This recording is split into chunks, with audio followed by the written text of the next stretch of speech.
자, 교재 43페이지 43쪽 보시면 결격 사유 12가지에 대한 내용, 그 다음에 벗어나는 방법. 오늘 고급 수준으로서는 등록이 취소되더라도 3년이 적용되지 않는 것 4개만이라도 기억해 보시기 바랍니다. 지금 오늘만 수업하고 말 것도 아니고 5, 6, 7, 8, 9, 10, 6개월 남았습니다. 6개월 동안 출제될 수 있는 것들을 위주로 한 단원에 하나씩 계속 짚어갈 테니까 오늘은 고급 수준은 4가지라도 암기하시고, 암기하라고 별도의 암기표에도 나가 있습니다. 17번 체크해 놓으시기 바랍니다. 자, 이제 넘어가면 교재 44쪽입니다.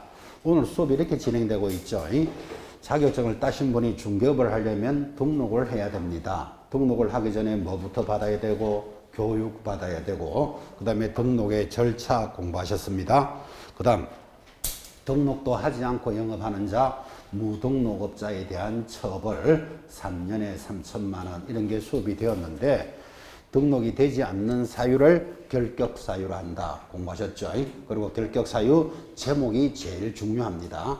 그리고 벗어나는 것까지 이제 공부를 하셨다면 이제 등록이 됐겠죠. 등록이 된 자를 뭐라 부른다? 개공사 이렇게 부릅니다. 우리말로 하면 사장님 그런 뜻이죠. 자, 그러면 개공사가 중개 업무를 하려면 어떻게 해야 된다? 사무소를 설치해야 됩니다. 그래서 지금부터 단원이 사무소 설치 이렇게 들어오는 겁니다. 이제 여러분 스스로 내가 등록이 됐다면 영업을 이렇게 하는구나 이렇게 익히셔야 돼요. 첫째, 사무소를 설치할 때는 가장 중요한 게 사무소를 몇 개 만들 수 있을까요? 공부해야 안 되겠습니까? 1번에 1번 내려오면 제목에 줄 것입니다. 1등록 1사무소가 원칙이다. 굉장히 시험에 잘 나옵니다. 등록을 한 군데 했으면 사무소는 반드시 하나만 둬야 되는데 옆에 위반시 어떻게 되어 있죠? 임의적 취소입니다. 거기 동그라미 별표. 절대적 취소가 아니라는 걸 조심하셔야 돼요. 그래서 사무소를 2개, 3개 만들었다. 그러면 취소할 수 있는 사유에다가 더하기 1년 징역 1,000만 원 벌금인데, 거기 사무소 2개 위반이 여러분 밖에 나가면 텐트나 파라솔을 치고 영업하는 걸 본 적이 있다 없다? 있다. 모델하우스 앞에 가면 있죠. 이것도 사무소로 본다는 뜻입니다. 그래서 임시사무소도 똑같습니다. 이 미적 취소 사유에다가 더하기 1년에 1,000. 그러니까 텐트나 파라솔도 사무소다 이렇게 생각하시면 됩니다. 자, 그런데 2번 또 예외. 이것도 중요하죠. 뒤편에 따로 공부하겠지만 법인인 개공사는 찾았나요? 동그라미 놓고 바로 밑에 줄에 분사무소를 둘 수 있다. 요거 줄 하나 꺼셔야 됩니다. 그때 분사무소는 우리말로는 지점이다. 이렇게 기억을 합니다. 분사무소가 뭐라고요? 지점이다. 지점. 지점은 누가 만든다? 법인만이 만들 수 있는 거예요. 자, 그러면 이제 원래는 사무소를 하나만 만들어야 되는데 법인은 뭐를 만들 수 있다? 지점을 만들 수 있다. 줄 하나 꺼셨고, 자, 이렇게 사무소를 만들었으면 내려가면 2번 개시해야 될 것이 있는데, 이거 위반하면 100만 원짜리 과태료예요. 근데 개시하는 게 모두 몇 개? 4개니까 이게 또 문제 내기 좋은 거예요. 1번 등록증 원본 등 동그라미 합니다. 2번 개공사와 소공사 자격증 원본 자 동그라미 합니다. 3번 중개보수 요일표 수수료표 걸어놓고 영업합니다. 보수할 때 수 동그라미. 4번째 보정설정 서류 보 동그라미 놓고 내내 했죠. 자, 여러분 개시해야 되는 것이 있는데 개시하는 것이 무엇입니까? 하니까 등, 수, 보, 자를 개시한다. 지금 4가지 동그라미 해드렸습니다. 등이 뭐죠? 등록. 오늘 영업하려면 등록증 받아서 걸어놓고 하라 그랬잖아. 그죠? 그 등록증 개시합니다. 수는 수수료표, 보, 보증서류, 자, 자격증 원본을 개시하는데 이거 위반하면 100만 원짜리 과태료입니다. 자, 4개니까 문제 내기 좋았겠죠? 쓸데없는 거 걸어놓고 밑에 있지만 뭐 사업자 등록증, 실무교육 이수증, 단골 문제로 들어왔습니다. 이런 거.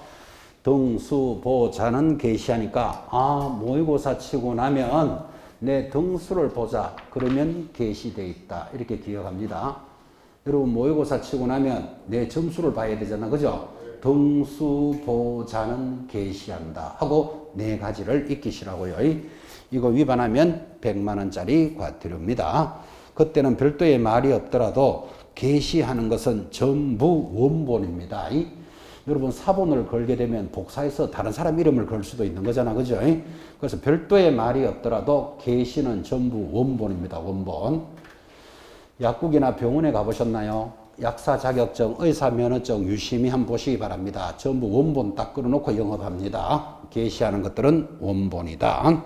자, 그러면 이제 게시도 했고, 이제 세 번째, 간판을 달아야 안 되겠어요? 중개사무소라면 사무소 명칭과 5개 광고물의 표기 의무 해서 동그라미 1번. 법인과 공인중개사인 개공사는 사무소 명칭에 번호 답니다. 1. 공인중개사 사무소. 공인사표 1번 달고 또는 2번 답니다. 부동산 중개 2번 달아놓고 문자를 사용해야 된다. 문자의 동그라미. 자, 이거를 우리는 문자의 의무다 이렇게 부르는데 문자라는 게 지금 이 말 한 거예요. 1번 무슨 공인중개사 사무소.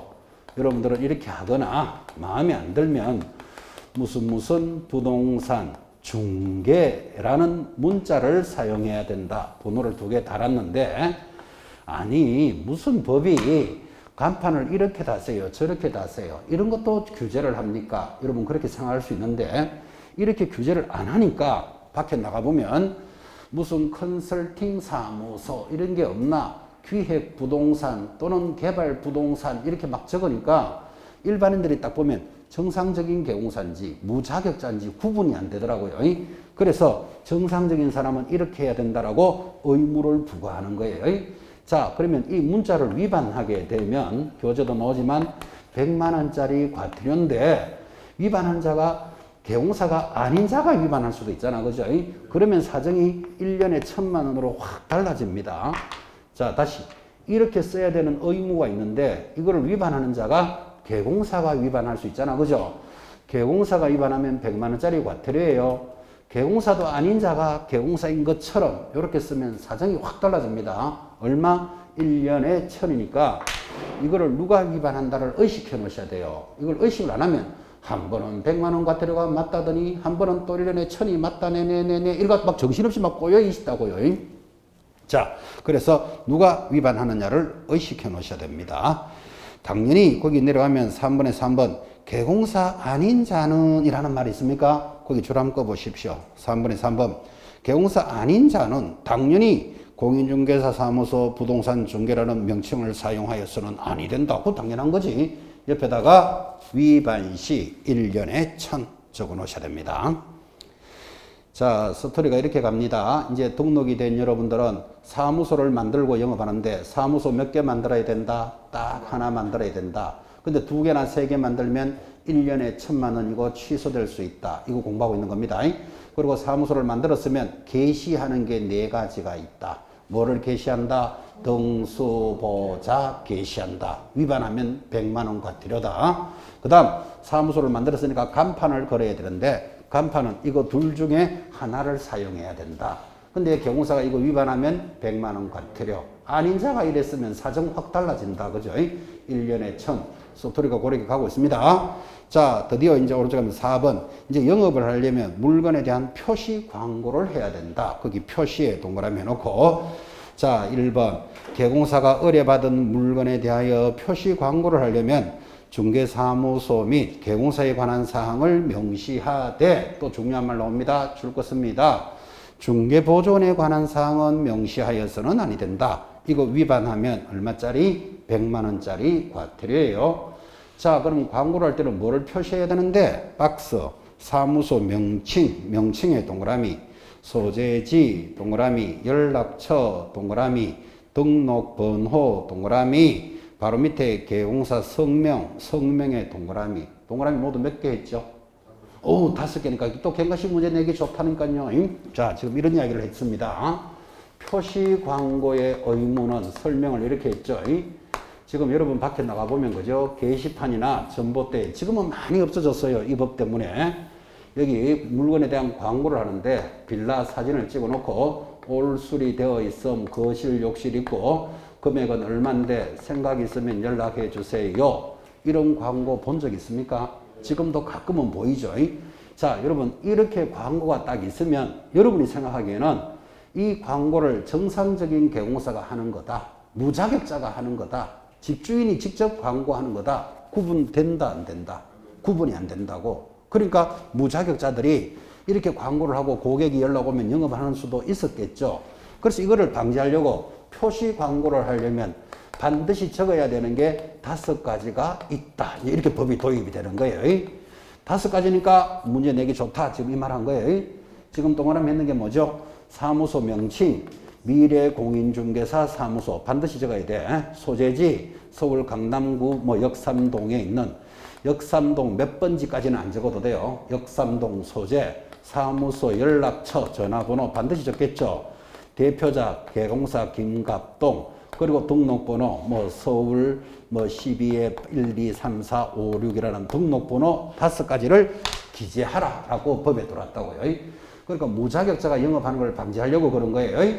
이거 위반하면 제재가 뭐죠?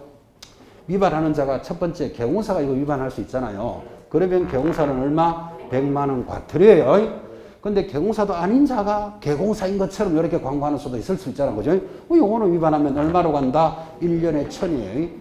항상 이 단어는 누가 위반을 한다를 의식하라 이 말이에요. 어렵진 않은데 그걸 헷갈려 해요, 괜히.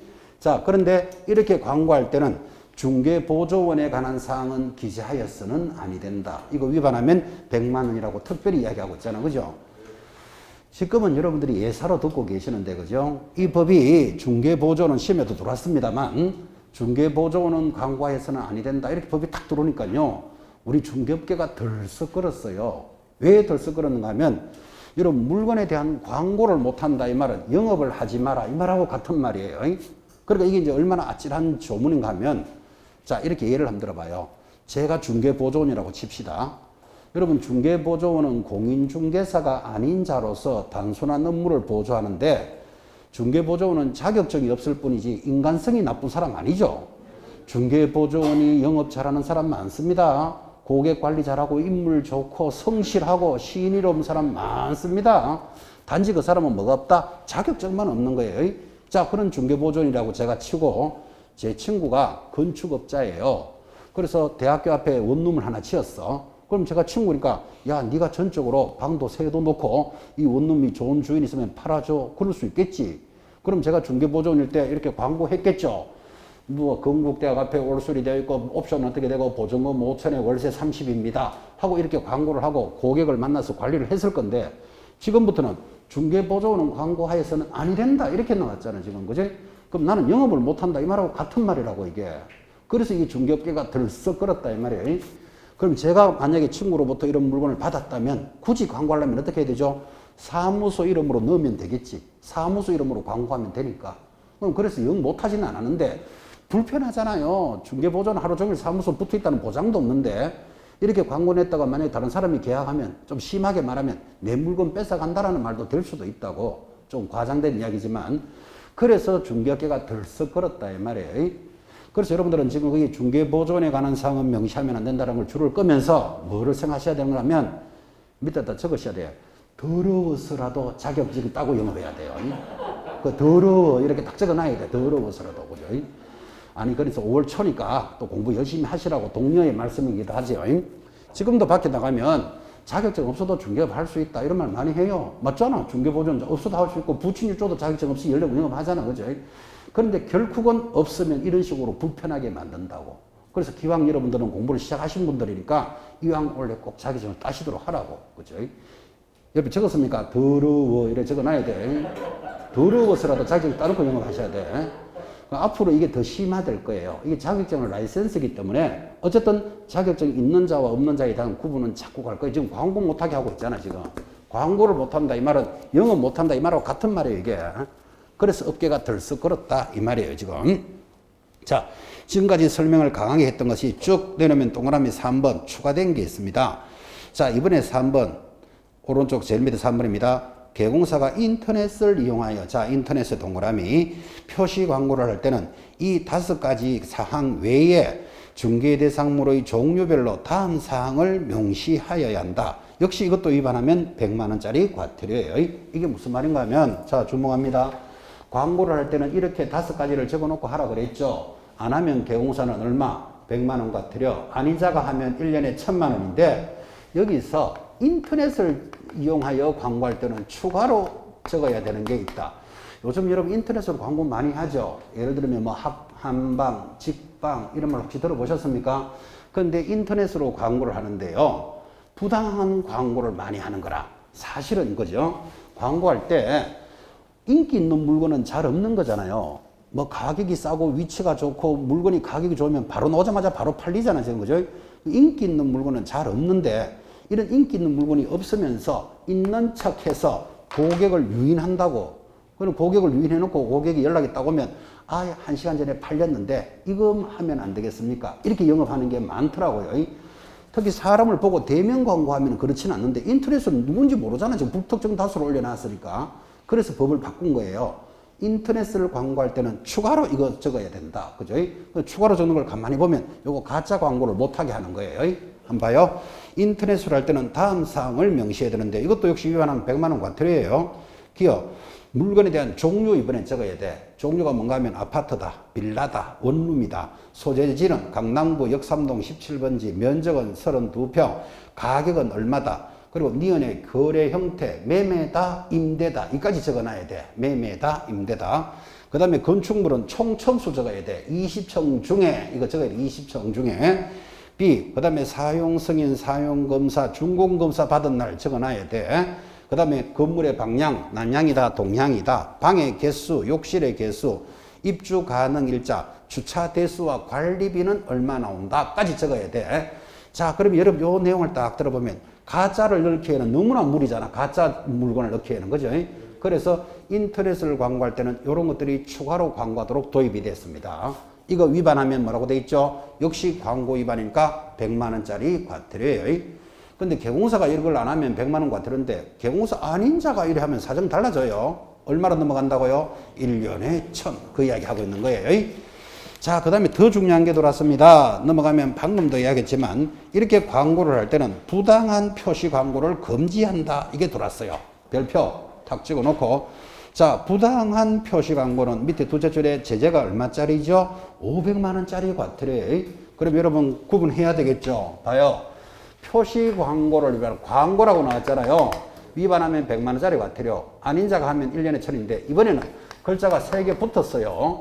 부당한 표시 광고 이렇게 들어가면 이거는 100이 아니고 얼마로 간다? 500만 원짜리다. 이거를 구분하셔야 돼.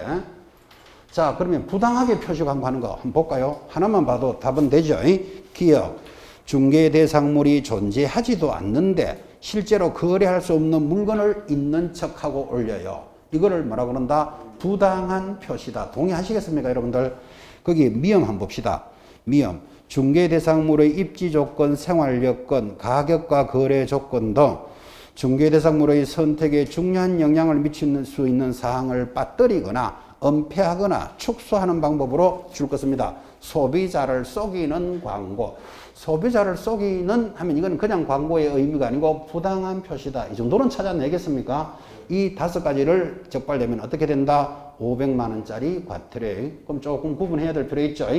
그냥 광고를 위반하면 100만 원짜리 과태료. 부당한 표시라는 말이 나오면 얼마? 500만 원짜리 과태료예요. 자, 그럼 또 6번이 또 연결되죠. 제목에 줄 건데 인터넷 표시 광고를 모니터링 하겠다. 모니터링의 동그라미. 자, 그러면 여러분 지금 이렇게 광고를 하면 이 사람이 있는 물건인지 가짜 광고인지 확인해 봐야 되겠죠. 그래서 직방, 한방 이런 데다가 정보가 쫙 올라오는 거예요. 그런데 국토장관이 아, 이거 좀 가짜 같다. 가격을 올리려고 하는 광고 같다. 그러면 자료를 제출하시오 할 자격이 생기는 거예요. 이해하시겠죠? 자, 첫 번째 모니터링 대상 누가 한다? 국토장관은 동그라미. 둘째 줄 것에 줄 것입니다. 표시 광고 위반을 준수하는지를 모니터링 할 수 있다. 줄 딱 꺼놓고. 자, 모니터링 했으니까 한방이나 직방에 자료가 올라가 있으면 진짜 있는 물건인지 자료 제출해 보시오. 이렇게 할 수 있는데 자료를 안 갖다 내는 자는 위반이겠지. 그래서 동그라미 3번에 둘째 줄에 국토장관이 얼마짜리? 500만 원짜리 과태료를 부과하겠다. 아, 그럼 여러분들은 부당한 표시 들어오면 제재가 얼마? 500. 그 다음에 모니터링 들어오면 얼마? 500. 자료 안 제출하면 500이에요. 자, 암기표 가지고 계시죠? 암기표 암기 나가야 된다 그랬는데 암기표 15번 봅니다. 암기표 15번 찾았습니까? 자, 지금부터 암기합니다. 제목이 뭡니까 하니까 운명이요 정보통신 모니터링을 부당 표시한 연자씨는 500만원짜리 과태료예요. 제목을 잡아야 노래 가사라도 나올 거니까 제목부터 잡으시는데, 자, 정보통신 모니터링 지금 했고 부당 표시하는 거 보셨죠? 500만원짜리. 그 다음 연자씨 할 때 연이 뭐죠? 오늘 했잖아요. 연수교육 안 받으면 500만원짜리. 그때 연이 들어와 있어요. 자, 전부 다 수업은 했던 거지만 그렇게 해서 이제 하나씩 익혀나갑니다. 암기표에도 들어가 있습니다. 오른쪽 올라갑니다. 교재 47페이지. 자, 제일 위에 보면 위탁이라는 말이 있는데 위탁은 뭔가 하면 그냥 줄만 하나 꺼십시오.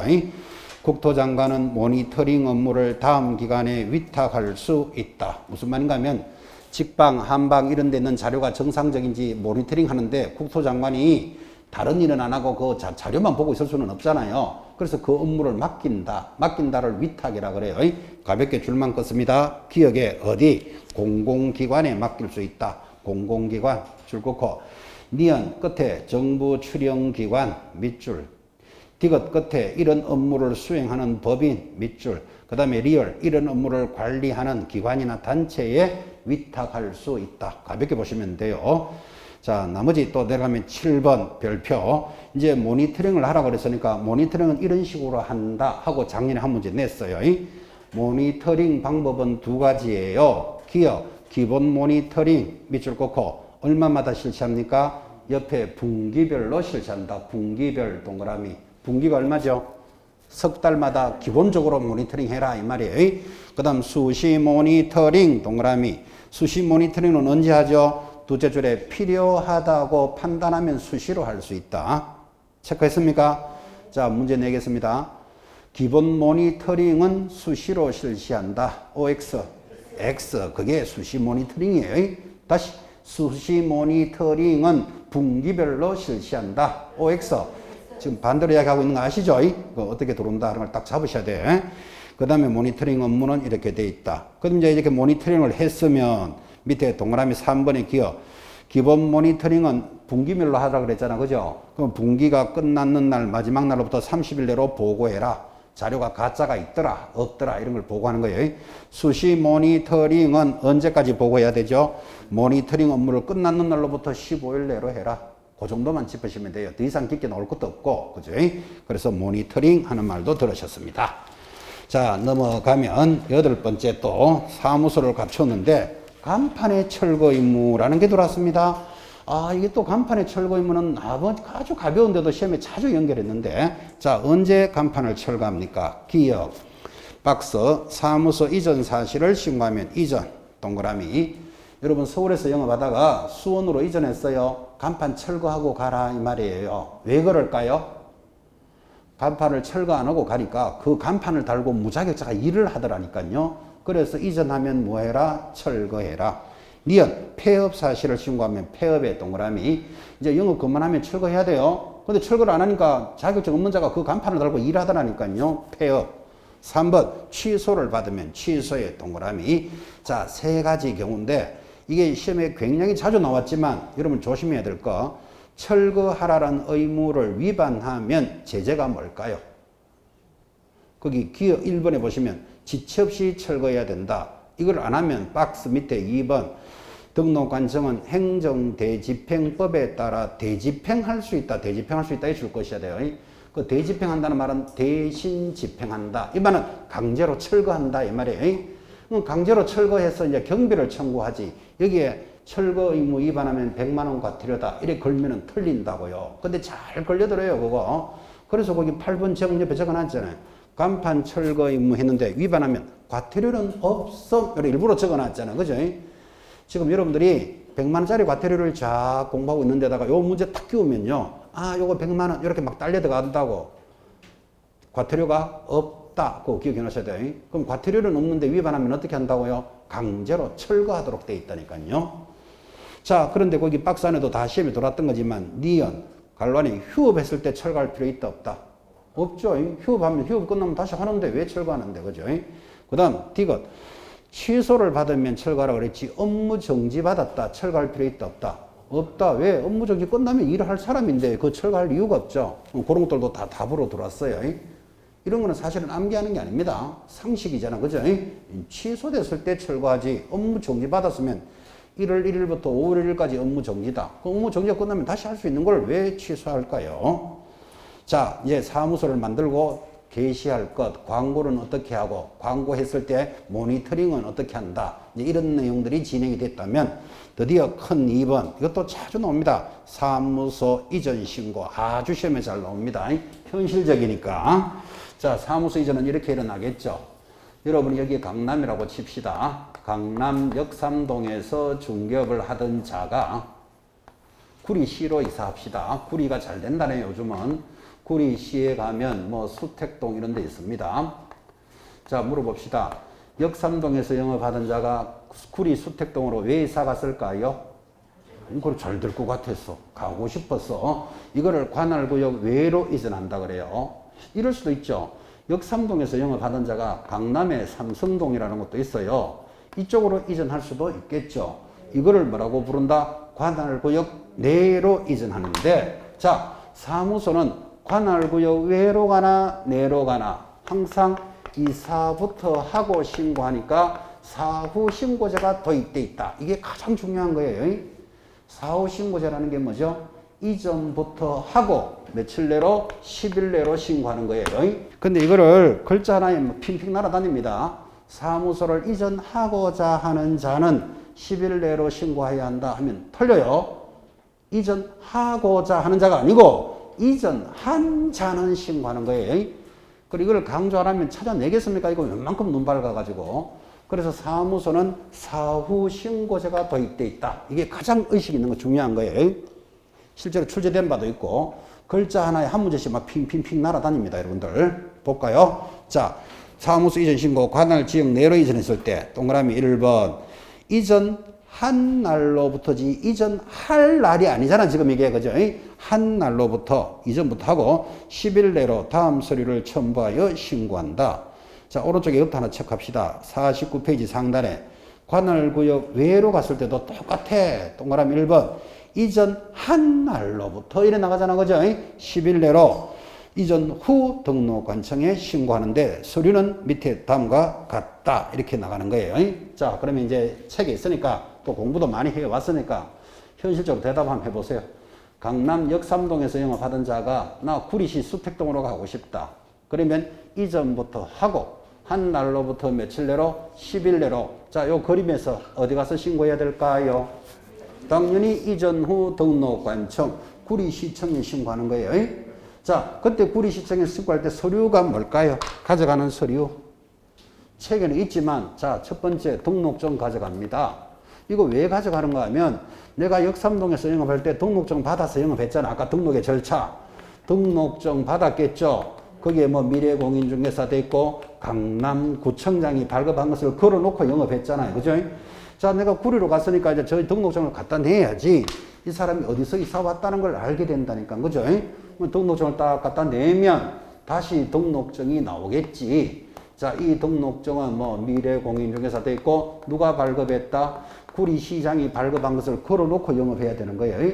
그래서 첫 번째 갖다 내는 것 등록증. 두 번째 갖다 내야 될 거. 내가 수택동으로 들어왔으니까 여기 들어왔다라는 증거가 있어야 되잖아. 그죠? 그것을 사무소 확보 서류. 이게 제출하는 서류예요. 이건 막 악유하는 게 아니고 상식입니다. 내가 강남에서 구리로 이전했다. 가지고 있던 등록증 갖다 내야 돼. 그래야 어디서 온 걸 알잖아요. 그 다음에 여기 들어왔다는 표시를 해야 되잖아. 사무소 확보 서류. 자, 법에서는 사무소 확보 서류로 되어 있는데 실제로 여러분이 가져갈 건 뭘까요?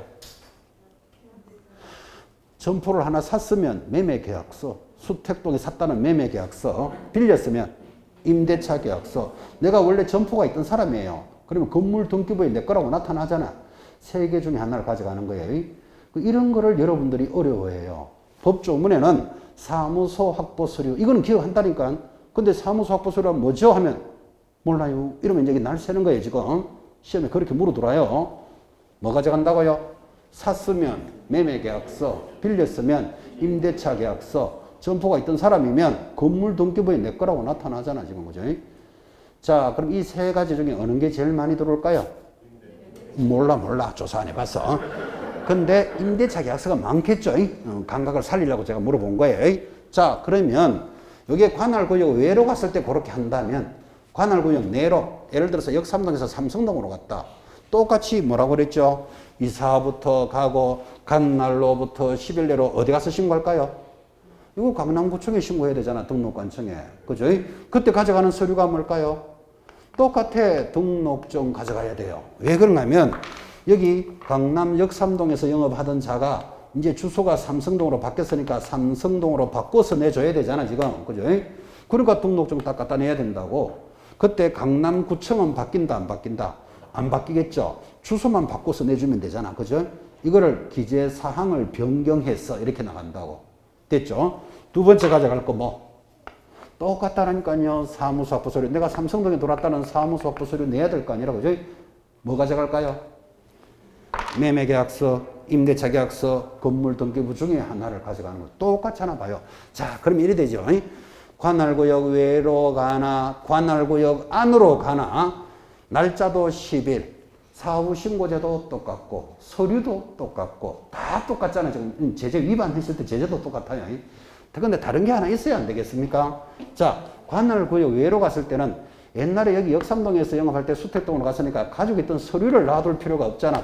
밖으로 갔으니까 서류를 송부해 준다. 요게 하나가 다르다고. 자, 그래서 오른쪽에 보시면 포인트입니다. 관할지역 외로 이전하면 박스 오른쪽 상단. 기업 이전 신고를 한 사무소 등록대장 보내줘야 돼. 등록대장 밑줄. 2번 등록 신청할 때 들어왔던 서류, 신청 서류 밑줄. 그리고 3번 최근 1년치, 1년에 동그라미 해놓고 행정처분 서류. 자, 지금 이렇게 이야기합니다. 지금 밖으로 가거나 안으로 이사 가거나 사후 신고제 똑같고 날짜도 똑같고 서류도 같고 다 같은데 다른 것은 밖으로 갔을 때는 서류를 3개 보내주라. 관할구역 안에 있을 때는 강남구청에 있으니까 보내줄 필요가 없잖아. 그죠? 자, 첫 번째 보내줄 거. 여기 역삼동 영업할 때 들어왔던 신청 서류. 이사 갔으니까 놔둘 필요 없잖아요. 구리시청으로 보내줘요. 등록대장. 등록대장이 뭔가 하면 이 사람에게 교부해 줄 때 몇 월 며칠 누구에게 교부했음이라는 대장 복사해서 보내주는 거예요. 이제 3번 때문에 하는 건데 1년치 행정처분 서류를 보내줘야 돼. 요거 3번 때문에 하는데 1년치 행정처분 서류는 이런 뜻입니다. 아까 이렇게 물었죠. 역삼동에서 구리 수택동으로 이사 왜 갔지요? 가고 싶어서 잘 될 것 같아서. 이게 원안이잖아. 그죠? 그런데 여기서 위반을 한 거예요. 예를 들어서 수수료를 뭐 많이 받았다든지 그 위반을 하면 적발되면 취소나 정지가 나올 수 있잖아요. 이거를 피할 목적으로 구리시로 딱 이사를 가는 사람이 있다니까요. 그 다음 공인중개사는 업무 지역이 어디죠? 업무 지역이 전국이니까 여기로 이사 가더라도 자기 하던 일이 와서 다 계속 일할 수 있다고. 그래서 위반을 해서 요거를 피할 목적으로 처벌을 안 받으려고 이사하는 자도 있다고. 그러면 이 사람이 강남 역삼동에서 위반을 하고 구리로 이사 딱 가버리면 구리시청에서는 나 잘못했는 거 없잖아. 구리서는 이렇게 처벌을 안 한다면 위반한 자는 이사만 가면 다 해결된다라는 문제가 생기잖아. 그죠? 그래서 법을 만들었다고요. 1년치 행정처분서류도 보내주라. 그러면 결국은 이전 전에 위반한 것을 누가 처벌하겠다. 이전 후에 처벌하겠다는 게 도입이 된 거예요. 그래서 이 단원이 중요한 겁니다. 자, 3년치가 아니고 특히 우리 중개사법은 3년짜리가 많은데 여기는 1년치 행정처분서류라는 것도 중요하게 보셔야 돼요. 자, 그럼 이제 총괄해서 이렇게 묻습니다. 굉장히 자주 나옵니다.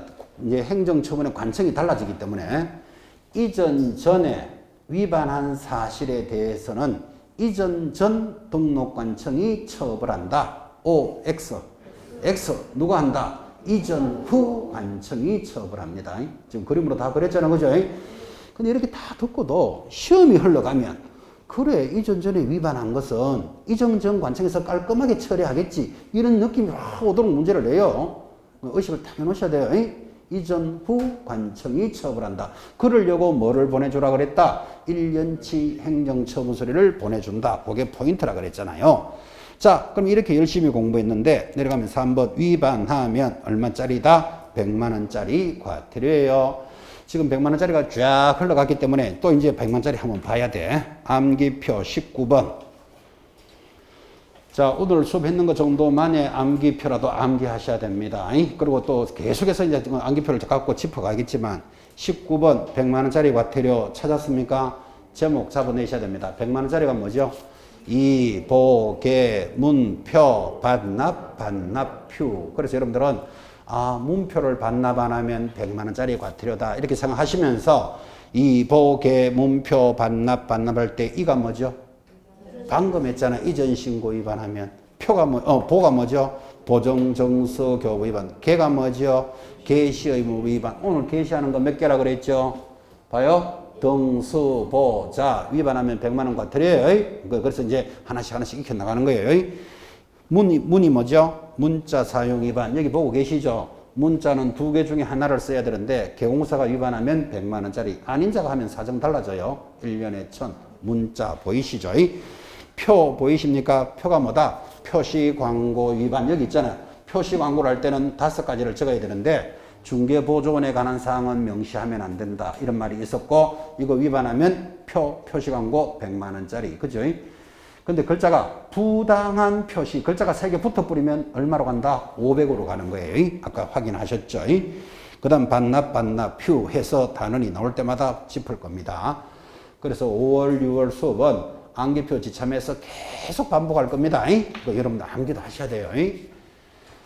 지금 암기하라 그러는데, 그죠? 어떤 분은 암기하세요 하면 이거를 탁 들고, 그죠? 30분 동안 안광이 지배를 철한다. 옛날 문자가 있습니다. 안광이. 눈에 빛이 종이를 뚫는다. 이걸 안광이 지배를 철한다 그래요. 뚫부지듯이 봅니다. 보면서 머리로는, 그죠? 카톡 왔는지, 가스 잠갔는지, 오늘 저녁 뭐 해 먹을까? 이 생각하면서 이제 쳐다보고 있으면 날 셉니다. 그러니까 그렇게 하지 말고, 오늘은 1, 2, 3, 4, 4개를 암기하자. 자기 나름대로 계획을 잡아서 공부 딱 하시고, 빈종이 딱 갖다 놓고, 그 4개를 오늘 적어 봐야 돼. 안 보고. 그죠?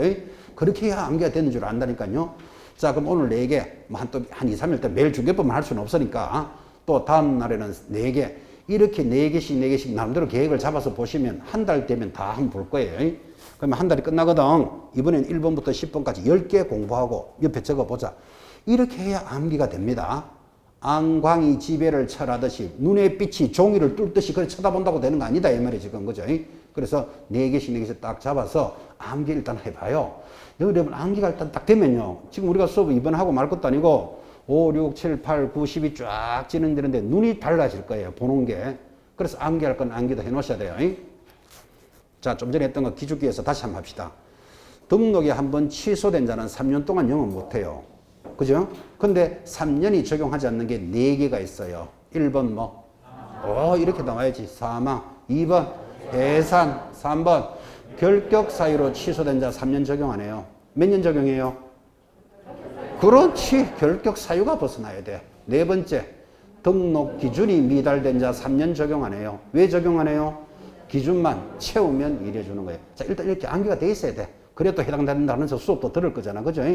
암기하시도록 하셔야 됩니다. 우리 중개사법은 제가 담당하는 과목에서 그런 게 아니고 이 과목에서 점수 못 따면 자격증을 손에 못 져요. 반드시 이 과목에서 고득점에서 어려운 과목의 점수를 보태줘야 된다 그랬잖아. 그죠? 작년 시험 31회가 굉장히 어려웠다라고 평가했던 시험입니다. 31회 시험이. 근데 어려워도 합격하는 사람이 있고 안 되는 사람은 안 되겠죠. 그럼 합격했는 사람들은 어려운 과목의 점수가 어렵더라도 우리 법에 고득점한 사람은 다 됐습니다. 그래서 중개사법 절대로 놓치면 안 됩니다. 이 과목은 편안하고 또 내용도 단조롭고 현실적인 과목입니다. 막 추상적이지 않잖아. 뭐 진이 비진이 뭐 이런 말을 하지 않잖아. 그죠? 추상적이지 않고 현실적인 과목이라고 굉장히 알아듣기 쉽다고. 또 언뜻 보니까 선생도 좀 잘 가르치는 것 같고. 다 좋은데 점수만 28.5 나온다고 이게. 그죠? 왜 그런지 공부 안 하기 때문에. 그래서 이제 오늘 암기표 정도의 암기는 하셔야 됩니다. 이 정도로 요구합니다. 고득점 하셔야 돼요.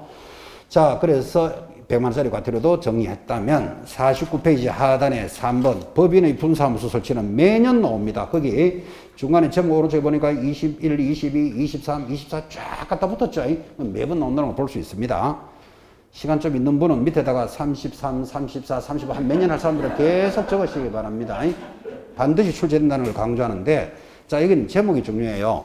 분사무소는 누가 설치한다? 법인만 설치한다는 게 제일 중요해요. 어떻게 설치합니까? 동그라미 1번.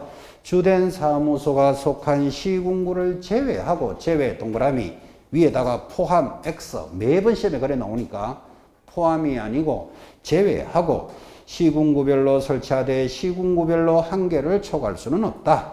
2번 줄 것입니다. 분사무소는 공인중개사를 책임자로 두어야 한다. 우리말로 하면 지점장은 공인중개사 자격이 있어야 한다. 제일 중요한 거 3번 보정을 1억 설정해야 된다. 자, 거기까지 했는 걸 이렇게 이야기합니다. 서울 강남에 가면요, 서울시 강남구 역삼동에 중개법인이 있다고 칩시다. 그러면 이 법인을 서울중개주식회사다 이렇게 부르겠는데, 여기서 부산광역시 동래구에 지점을 만듭니다. 부산지점. 부산지점을 뭐라 부른다? 분사무소라고 부릅니다. 자, 그러면 어떻게 만듭니까? 하니까 강남에 중개법인이 있으니까 이거를 주된 사무소라 그런다고요. 그러면 주된 사무소 본점이 있는 곳을 제외하고 시, 군, 구별로 1개소를 설치합니다. 그럼 이 조문을 이해했는지를 물어보고 싶어서 우리나라에 시, 군, 구가 정확한 건 아닙니다. 100개가 있다고 칩시다. 그러면 이론상으로 분사무소 몇 개까지 만들까요? 그렇지. 99개가 나와야 돼. 한 개가 어디 갔죠? 그래, 주된 사무소는 안 된다 그랬잖아요. 그러면 주된 사무소를 포함하여 이래 가버리면 시군구가 100개라면 분사무소 100개 만들어야 된다는 말이 되잖아, 지금. 그죠? 99개 딱 찾았다는 말은 이 조문을 알아들었다는 뜻이에요. 주된 사무소가 있는 곳은 제외하고 시, 군, 구별로 1개소를 설치하는데, 이때 분사무소 책임자, 우리말로 하면 지점장은 반드시 공인중개사 자격이 있어야 한다. 그래서 분사무소 책임자는 공인중개사여야 한다 그랬습니다. 자, 밑에 보정을 1억 설정하는데 아까 보셨죠? 중개사무소를 만들 때는 바로 보정 설정하고 가는 거 아니죠? 왜 보정 설정 안 하죠? 등록이 될지 안 될지도 모르니까 등록이 되고 나면 보정을 설정했잖아요. 그죠? 근데 법인의 분사무소는 벌써 법인이 등록이 돼 있는 자잖아. 그래서 분사무소 설치할 때는 보정부터 가입하고 들어와야 돼. 그게 차이점이 시험에 계속 나온다 그랬어요. 자, 그래서 보정은 1억을 설정하는데 암기표 한번 보세요. 암기표 3번, 4번을 두 개 붙여놨습니다. 암기표 3번이 뭐죠? 오늘 했지만 중개사무소 등록 신청할 때 서류 밑으로 부자교사는 여공신이다. 부자교사 이름이 여공신이에요. 그때 부하면 법인 등기부 등본은 제출할 필요 없다. 자, 오늘 얼마나 공부했습니까? 자격증 4번 제출할 필요는 없다. 그 다음에 실무교육증, 사무소확보 서류 이런 게 들어간다면 거기 밑에 공정서류 이런 것들은 외국인이 가져간다고 아까 체크했어요. 자, 그래서 사무소 제출할 때 서류 제목이 부자교사는 여공신인데 오른쪽 지금 하고 있습니다. 분사무소를 설치하는 서류는 부자들이 교류하는 서류를 확보하는 거예요. 그럼 이렇게 기억하면 좋겠다. 그죠? 지점, 분사무소는 누가 만든다? 법인이 만드는 거니까 법인은 개인보다 좀 부자다 이렇게 생각하면서 지점을 만들 때는 부자들이 교류하는 서류를 확보하는데 거기 류 줄 딱 긋고 보정 서류가 들어가고 있다는 게 그게 포인트라니까요. 그래서 왼쪽에 3번과 4번의 서류를 왜 갖다 붙여놨는가를 잘 보셔야 돼요. 그리고 그거 암기해야 돼. 제출하는 것, 안 하는 것 차이점. 그죠? 3번, 4번을 고려해서 붙여놓은 거예요. 자, 다시 우리 교재로 돌아와서 49페이지 하단 동그라미 3번 1억의 보정을 설정한다는 거 굉장히 강조했습니다. 넘어가면 분사무소 설치 절차, 지금 이야기는 다 했지만 첫째 줄이 굉장히 중요합니다. 첫째 줄이 뭐죠? 분사무소 설치 신고서에 다음 서류를 첨부하여 어디에 갖다 냅니까? 주된 사무소, 동그라미 놓고 별표, 매년 나옵니다. 자, 그래서 여러분한테 이야기하기를 분사무소에 관련되는 것은 모두 어디서 처리한다? 주된 사무소. 저 부산 동래구에 지점을 두더라도 서류는 강남에 갖다 냅니다. 주된 사무소에. 지점에 관련되는 것은 전부 본점에서 처리한다. 그게 제일 중요하고 그때 가져가는 서류 우리 암기표에도 봤지만 항상 시험에 나오는 게 니은 별표 하시고 뭐가 들어간다? 보정 서류가 들어간다니까요. 그래서 부자들이 교류하는 서류할 때 류가 보정 서류입니다. 자, 제일 밑에 내려가면 3번 가운데 분사무소 이전 신고입니다. 좀 전에 사무소 이전을 다 했으니까 밑에 보지 말고 대답합니다. 여러분, 서울 강남에 본점이 있고 부산광역시 동래구에 분사무소 지점이 있었는데 이 지점을 제주시로 옮기려고 합니다. 지점 옮길 수도 있는 거잖아, 그죠? 그럼 분사무소 이전은 어떻게 합니까? 똑같아. 이사부터 가고 간 날로부터 10일 내로 자, 강남에 한다, 동래구에 한다, 제주에 한다. 답이 몇 번? 무조건 강남에 하는 거예요. 지점에 관련되는 것은 전부 본점에서 처리한다. 되겠습니까? 이게 포인트입니다. 이게 포인트. 그 밑에 내용 볼 것도 없어. 다 그 이야기를 그렇게 적어 놓은 거예요. 그래서 분사무소는 어디로 이전하더라도 어디에 갖다 낸다? 주된 사무소 소재지에 제출을 합니다. 됐고, 하단에 정리하시면 됐고, 옆에 통보. 이제 51페이지입니다. 상단에 4번.